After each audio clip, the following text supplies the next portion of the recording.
அனைவருக்கும் வணக்கம். மீண்டும் ஒரு முறை இந்த காணொலியின் வாயிலாக இணைவதில் மிக்க மகிழ்ச்சி.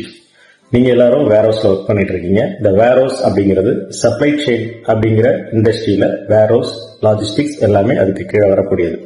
சப்ளை செயின் அப்படின்னா எண்ட் டு எண்ட், அதாவது ஒரு பொருள் உற்பத்தி ஆகிற இடத்துல, இந்த ரா மெட்டீரியல் உற்பத்தி ஆகிற இடத்துல இருந்து ஆரம்பிச்சு அந்த பொருளை கலெக்ட் பண்ணி அது ஒரு மூலப்பொருளா பயன்படுத்தி அதை வச்சு பொருளை உற்பத்தி பண்ணி அது எண்ட் யூசர், அதாவது கடைசியா யாருக்கு போய் சேருதோ அது வரைக்கும் நடக்கக்கூடிய என்டையர் ப்ராசஸையும் சப்ளை செயின் சொல்லுவோம். சப்ளை செயின்ல வேர்ஹவுசிங்கிறது ஒரு போர்ஷன், லாஜிஸ்டிக்ஸ்ங்கிறது ஒரு போர்ஷன். நீங்க எல்லாருமே வேர்ஹவுஸ்ல ஒர்க் பண்ணிட்டு இருக்கீங்க. வேர்ஹவுஸ்ல ஒர்க் பண்றது அப்படிங்கிறது ரொம்ப ரொம்ப பெருமைக்குரிய விஷயம். எல்லாரும் நினைக்கலாம், எல்லாரும் லீஸ்ட் பாதர்டா நினைக்கக்கூடியது ரெண்டு ஆக்டிவிட்டிஸ். ஒன்னு பாத்தீங்கன்னா இந்த கொரியர், டிரான்ஸ்போர்டேஷன் அண்ட் வேர்ஹவுசிங்.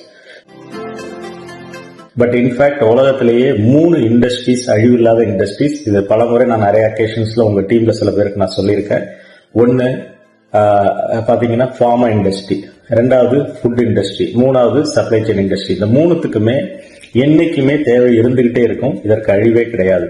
நீங்க டியூரிங் கொரோனா பீரியட்ல கூட பாத்தீங்கன்னா இந்த 3 இண்டஸ்ட்ரியும் ரன் ஆகிட்டே இருந்தது தொடர்ந்து. ஃபார்மா பை டிஃபால்ட், பட் வேற ஃபுட்டும் சப்ளை செயினும் பாத்தீங்கன்னா ப்ராப்ளமே இல்லாம ஸ்டாப் இல்லாம போயிட்டு இருந்தது குளோபலா. சோ அதனால நீங்க இவ்வளவு பெரிய ஒரு இண்டஸ்ட்ரியில ஒர்க் பண்றதை நினைச்சு பெருமைப்படணும். உங்களை நீங்க தொடர்ந்து மேம்படுத்திக்கிறதுக்கு, இம்ப்ரூவ் பண்ணிக்கிறதுக்கு, நீங்க இப்ப செஞ்சிட்டு இருக்கிற வேலையே திரும்ப திரும்ப செய்யாம உங்களுடைய ஸ்கில்ஸ், திறமையை வளர்த்துக்கிறதுக்கு வேர்ஹவுஸை பத்தியான நிறைய விஷயங்களை நீங்க தெரிஞ்சுக்கணும். அதுல முக்கியமானது ஒண்ணு வேர்ஹவுஸ் டேர்ம்ஸ் அப்படிங்கிறது. வேர்ஹவுஸ்ல நடக்கக்கூடிய ஆக்டிவிட்டிஸ், ப்ராசஸ் ரிலேட்டட் ஆர் நீங்க ஆக்டிவிட்டிஸ் ரிலேட்டட், இதையெல்லாம் குறிப்பிடுறதுக்கு சில வார்த்தைகளை பயன்படுத்துவாங்க. அந்த வார்த்தைகளை நீங்க தெரிஞ்சு வச்சுக்கணும். இதே மாதிரி வார்த்தைகளை நீங்க தெரிஞ்சு வச்சிருக்கும் பொழுது, இதை நீங்க தொடர்ந்து பயன்படுத்தும் பொழுது உங்க மேல உள்ள வேல்யூ கூடும். இது உங்களுக்கு அடிப்படையான ஒரு விஷயம். இது எல்லாமே தெரிஞ்சு வச்சுக்கணும். SKU, ஸ்டாக் கீப்பிங் யூனிட்னு சொல்லுவோம். ஸ்டாக் கீப்பிங் யூனிட்ங்கிறது நீங்க லைன் கோடுன்னு பயன்படுத்துறீங்க, அந்த வார்த்தையை பயன்படுத்துறீங்க. லைன் கோடுங்கிறது ஜெனரல் டைம் கிடையாது. ஸ்டாக் கீப்பிங் யூனிட், அதாவது எந்த ஒரு பொருளையும் நீங்க ஸ்டோர் பண்ணி வைக்கிறதுக்கு ஒரு யூனிக்கா ஒரு ஐடென்டிட்டி தேவைப்படும். அதுக்கு நீங்க ஏதாவது ஒரு கோடை கிரியேட் பண்ணிருப்பீங்க. பட் அதை நம்ம குறிப்பிடுறது SKU சொல்லணும், ஸ்டாக் கீப்பிங் யூனிட் அப்படின்னு சொல்லணும். நீங்க அதனால எப்போ ஒரு பொருளை நீங்க சொல்லும் பொழுதும் எத்தனை SKU இருக்கு அப்படின்னு வேர்ஹவுஸ்ல யாராவது கேட்டாங்கன்னா நீங்க நம்பர் ஆஃப் SKUs இவ்வளவு இருக்கு, அதாவது லைன் கோட தான் அவங்க SKUன்னு கேட்கறாங்கிறத நீங்க புரிஞ்சுக்கணும். உங்களுக்கு சில பேருக்கு தெரிஞ்சிருக்கலாம், தெரியாதவங்க இதை தெரிஞ்சுக்கோங்க. இது இந்த வேர்ஹவுஸ் டெர்ம்ஸ் பல விதமா கேட்டகரைஸ் பண்ணிருக்காங்க. அதாவது ஆபரேஷனல் ப்ராசஸ் டெர்ம்ஸ் சொல்லுவாங்க. அதுக்கப்புறம் இன்வென்டரி ரிலேட்டடான உள்ளது டெர்ம்ஸ் சொல்லுவாங்க. அப்புறம் எக்யூப்மெண்ட் ரிலேட்டடா சொல்லுவாங்க. ஃபார் எக்ஸாம்பிள், நீங்க வேர்ஹவுஸ்ல அடுத்தது நான் ஃபர்ஸ்ட் SKU பேசினேன். அதுக்கு அடுத்தது பாத்தீங்கன்னா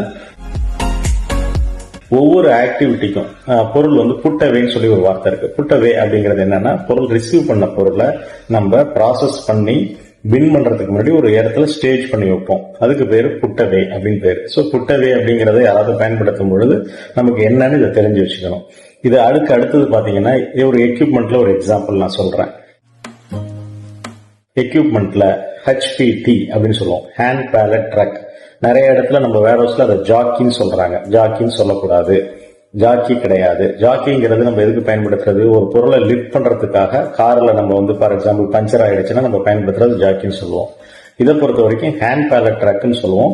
அதோட பிக்சர்ஸ் நீங்க பார்க்கும்போது உங்களுக்கு தெரியும், ஹேண்ட் பேலட்டோட ட்ரக்கரை பார்க்கும்போது தெரியும். ஸோ SKU பார்த்திருக்கிறோம், புட்டவே பார்த்தோம், இப்ப எக்யூப்மெண்ட்ல HPT பார்த்திருக்கிறோம். இதே மாதிரி அதுக்கு அடுத்தது நம்ம இன்வென்டரி ரிலேட்டடா ஒரு எக்ஸாம்பிள் நம்ம சொல்லுவோம்.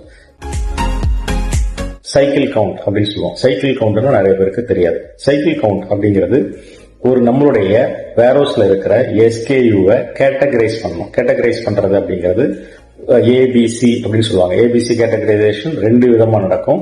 ஒன்னு சேல்ஸ் வச்சு நடக்கும், இன்னொன்னு வேல்யூ வச்சு நடக்கும். எந்த பொருள் எல்லாம் அதிகமா சேல் ஆகுதோ அதை A கேட்டகரி பண்ணுவாங்க. அதுக்கு அடுத்த லெவல்ல B, ரொம்ப கம்மியா சேல் ஆகுறத C.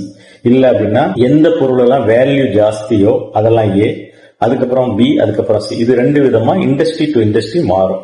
இந்த மாதிரி இருக்கிற பொருளை நம்ம என்ன பண்ணணும் அப்படின்னா, total SKU, number of SKU divide பண்ணி A and B, ஜெனரலா எல்லா கம்பெனியும் பண்றது A and B கேட்டகரிஸ்ல கேட்டகரி பண்ணிருக்கிற மெட்டீரியலை அதை நம்ம டெய்லி பேசிஸ்ல வித்தின் 6 months பீரியட்ல டெய்லி பேசிஸ்ல ஸ்பிளிட் பண்ணி, ஒரு உதாரணத்துக்கு ஒரு வேர்ஹவுஸ்ல 3000 SKU, அதாவது நீங்க லைன் கோட்னு சொல்லுவீங்க, 3000 SKU இருக்கு அப்படின்னா அதுல A and B 2000 இருக்கு அப்படின்னா இந்த 2000 SKU டிவைடட் பை 6 மாசத்துக்கு வந்து நீங்க 150 ஒர்க்கிங் டேஸ் இருக்கும். So divided by 2000 divided by 150 அப்படின்னு போட்டீங்கன்னா ஒரு நாளைக்கு எவ்வளவு எஸ்கேயு வந்து நம்ம பிசிக்கலா போய் சிஸ்டம் வெர்சஸ் பிசிக்கல் பார்த்து அதுல கரெக்டா இருக்கா, கரெக்டா இல்லைன்னா பிளஸ் இருக்கா மைனஸ் இருக்கா அப்படிங்கறத கண்டுபிடிச்சு டெய்லி பேசிஸ்ல அதை சைக்கிள் கவுண்ட்ங்கிறது அதை வந்து பண்ணும் பொழுது இதுக்கு இந்த ப்ராசஸ்க்கு பேர் சைக்கிள் கவுண்ட்ங்கிறது பேரு.